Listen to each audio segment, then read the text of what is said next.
జన్మదినోత్సవం అని చెప్పి కాంగ్రెస్ పార్టీ సంవత్సర కాలం అధికారంలోకి వచ్చి పూర్తయిన సందర్భంగా ఒక మహిళా నాయకురాలి నేతృత్వంలో నడుస్తున్న పార్టీ కాబట్టి ఒక తల్లిగా సోనియా గాంధీ గారికి దేశంలోని తల్లులందరి కష్టం తెలుసు కాబట్టి కాంగ్రెస్ పార్టీ ఇచ్చిన మాట మేరకు రాష్ట్రంలో ఉన్న 28,000 మా ఆశా ఆడబిడ్డలు ఎవరైతే ఉన్నారో, ఎవరైతే కరోనా లాంటి మహమ్మారి వచ్చినప్పుడు తమ ప్రాణాలకు లెక్కబెట్టకుండా, తమ ప్రాణాలను లెక్కబెట్టకుండా దేశ ప్రజలకు, రాష్ట్ర ప్రజలకు సేవలు అందించారో వారందరూ నిన్న శాంతియుతంగా, ప్రజాస్వామికంగా మీరిచ్చిన హామీని మీకు గుర్తు చేయడానికి మీరు 6 నెలల లోపలనే పూర్తి చేస్తామన్నారు, 18,000 జీతం ఇస్తామన్నారు,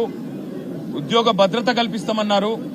మరి సంవత్సరం అయింది కదా, 6 నెలలని చెప్పి సంవత్సరం తర్వాత కూడా పూర్తి చేయరా అని అడగడానికి నిన్న వాళ్ళ ఉన్నతాధికారి ఉండే కోటిలోని కార్యాలయానికి వస్తే అక్కడ వాళ్ళ మీద జరిగిన జులుం, మరి తెలంగాణ తల్లులుగా వారు మన ఆడబిడ్డలుగా, మన కోసం కష్టపడ్డ ఆడబిడ్డల మీద నిన్న ఈ ప్రభుత్వం జరిపిన దమనకాండ రాష్ట్రంలో చూసిన ప్రతి ఒక్కరి గుండె కదిలిపోయింది. ఆడబిడ్డలని కొట్టడం అంటే మామూలు కొట్టడం కాదు, ఈడ్చుకెళ్లడం నడి రోడ్డు మీద. మగ పోలీసు వాళ్ళు, అసలు నిజానికి పోలీసు వాళ్ళల్లో మగ పోలీసు వాళ్ళకి హక్కు ఉండదు మహిళల దగ్గరికి రావడానికి.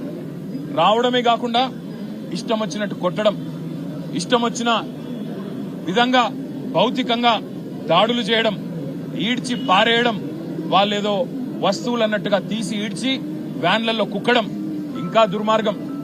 ఒక దుశ్శాసన పర్వం కూడా నిన్న మనందరం కూడా చూసినాం.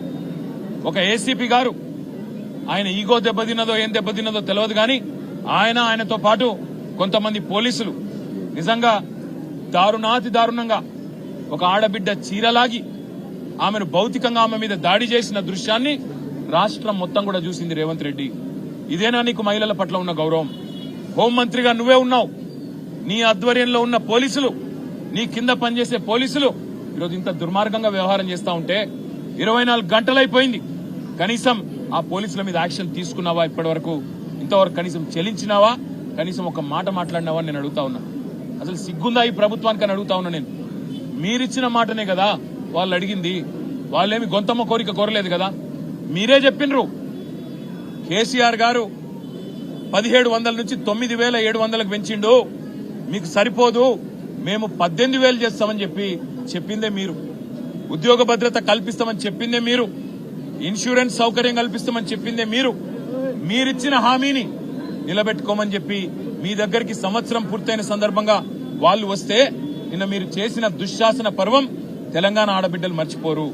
ఆశాలు వారు తెలంగాణ వచ్చినాడు కేవలం 1,700 ఉండేది వారి గౌరవ వేతనం.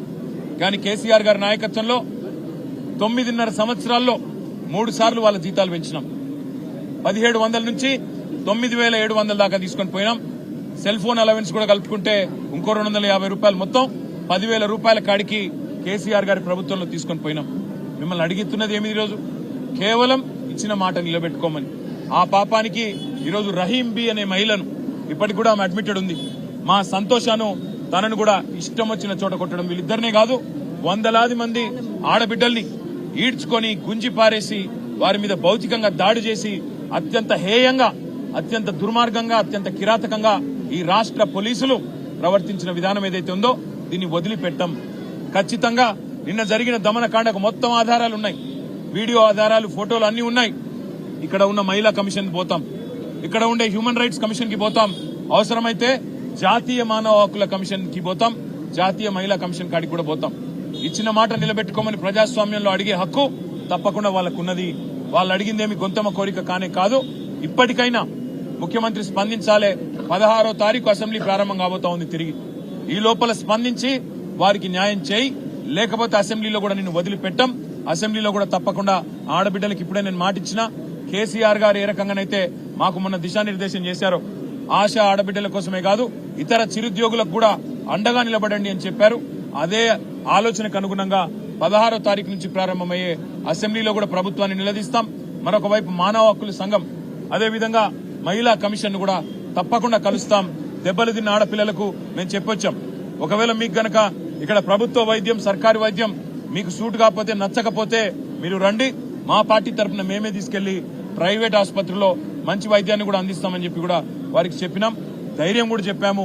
ధైర్యంగా ఉండండి, పోరాడండి, మీకు అండగా మేమంతా కూడా ఉన్నాం, మీతో భుజం భుజం కలిపి నడుస్తామని చెప్పాం. అసెంబ్లీలో కొట్లాడతాం, బయట కూడా కొట్లాడతాం. రాష్ట్రంలో ఉండే ప్రతి ఆశ ఆడబిడ్డకు మేము బీఆర్ఎస్ తరఫున మాటిస్తా ఉన్నాం. మీకు ఇచ్చిన హామీని, ప్రభుత్వం ఇచ్చిన హామీని నిలబెట్టుకునేదాకా మీ తరఫున శాసన మండలిలో మా మహమూద్ అలీ గారు, మా నవీన్ కుమార్ రెడ్డి గారు, అదేవిధంగా మహమూద్ అలీ సాబ్, అదేవిధంగా శాసనసభలో మేమందరం కూడా గొంతు విప్పుతాం. ఖచ్చితంగా ప్రభుత్వాన్ని నిలదీస్తాం. మీకు కూడా పూర్తి స్థాయిలో న్యాయం జరిగే వరకు మీతో ఉంటామని చెప్పి కూడా తెలియజేస్తూ, ప్రభుత్వం వెంటనే నిన్న అరాచకంగా వ్యవహారం చేసిన పోలీసులను తక్షణమే సర్వీస్ నుంచి డిస్మిస్ చేయాలి. సస్పెన్షన్ కాదు, సర్వీస్ నుంచి డిస్మిస్ చేయాలి. ఎందుకంటే ఆడబిడ్డల మీద చేసేటప్పుడు 1-2 సార్లు ఆలోచించుకోవాలి. ఎవరైనా సరే పోలీసు వాళ్ళు ఇష్టం వచ్చినట్టు, అధికారం ఉంది కదా, కాకి యూనిఫామ్ ఉంది కదా, మేము ఇష్టం వచ్చినట్టు చేస్తాం, ఏం చేసినా నడుస్తుంది అనుకుంటే కుదరదు, వదిలిపెట్టమనే మాట కూడా ఈ సందర్భంగా తెలియజేస్తూ, నిన్న మరి సహకరించిన పాత్రికేయ మిత్రులకు కూడా, వాళ్ళ మీద జరిగిన దాడిని దేశం మొత్తం దృష్టికి తీసుకొచ్చిన మా మీడియా మిత్రులకు కూడా ప్రత్యేకంగా ధన్యవాదాలు కూడా నేను తెలియజేస్తా ఉన్నా. ఉస్మానియాలో మంచి సేవలు కూడా అందిస్తా ఉన్నారు. డాక్టర్లు, పారామెడికల్ సిబ్బంది, అదేవిధంగా చాలా మంది పేదలు కూడా రోగులు ఉన్నారు. వారికి మంచి సేవలు అందిస్తున్న ప్రభుత్వ వైద్య సిబ్బందికి కూడా నేను ప్రత్యేకంగా ధన్యవాదాలు చెప్తా ఉన్నా. వారికి కూడా నేను చెప్పినాను, ప్రభుత్వం వైపు నుంచి ఏమైనా ఒత్తిడి ఉంటే మీకు వాళ్ళని డిశ్చార్జ్ చేయమని మాకు చెప్పండి, మేము తీసుకొని పోతాం, మీరు వాళ్ళని అగాధంగా అనాథల్లాగా వదిలేయకండి అని చెప్పి కూడా వారికి చెప్పినాను. తప్పకుండా వాళ్ళని కాపాడుకుంటామన్న విషయం మళ్ళొకసారి తెలియజేస్తా ఉన్నా. Thank you. ఆశా వర్కర్ जो तेलंगाना